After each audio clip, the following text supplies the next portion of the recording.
ఏంటంటే వాణినికేతన్లో చదువుకొని అయోధ్య రామారావు గారి నడవడికలు వారి కవలికలు అన్నీ నేర్చుకొని సార్ ఏం చేశారంటే అయోధ్య రామారావు సార్ కూడా ఫస్ట్ మొట్టమొదటిగా సార్ ఒక గవర్నమెంట్ ఎంప్లాయ్.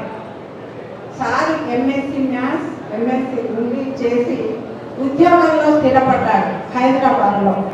అటువంటి సమయంలో సార్ ఒక ఆలోచన, నేను సెల్ఫ్గా ఒక ఎంప్లాయ్మెంట్ ఎందుకు చేయకూడదు, కొంతమందికి నేనే కొన్ని ఉద్యోగాలు ఎందుకు కల్పించకూడదు అని మన ఎమ్మెల్యే రాజేశ్వరరావు గారిని వారిని సంప్రదించి, బాబాయ్ నేను కనీసం ఒక 20 మందికి 30 మంది కన్నా నేను ఎంప్లాయ్మెంట్ ఇచ్చేటట్టు ఉండాలి అని సార్ లాగానే వారిని అడిగితే, ఏం లేదురా నువ్వు కరీంనగర్ వెళ్ళి పాఠశాల పెట్టు, చాలా పేరు వస్తుంది నీకు అని ఒక గైడెన్స్ ఇస్తే సార్ అక్కడ గవర్నమెంట్ ఉద్యోగం కలెక్టరేట్లో అకౌంటెంట్ సార్ చేసింది మ్యాథ్స్ కాబట్టి ఒక మంచి పవర్ఫుల్ ఉద్యోగంలో ఉండి కూడా నేను ఇది కాదు, నేనే కొంతమందికి ఉద్యోగాలు కల్పిస్తా, నిరుద్యోగులందరినీ నేను దరి చేర్చుకుంటా అనే ఉద్దేశంతో కరీంనగర్ వచ్చి 30 మంది విద్యార్థులతో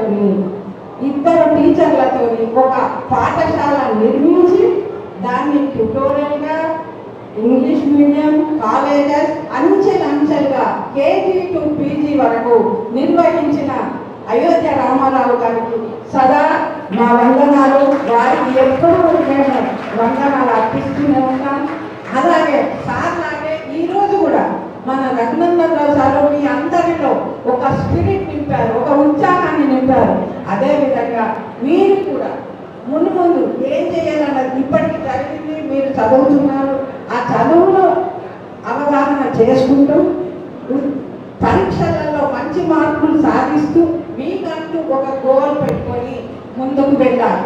వెళ్ళినప్పుడు మీకేమైనా డౌట్స్ వస్తే మన డైరెక్టర్ గారు చక్కటి అవగాహన గల డైరెక్టర్ దొరికిండ్రు మనకు, వారిని మీరు సంప్రదించి మీకేమన్నా డౌట్స్ వస్తే వారిని తెలుసుకోవాల్సిందిగా నేను మిమ్మల్ని కోరుకుంటున్నాను. Sir thank you sir, thank you.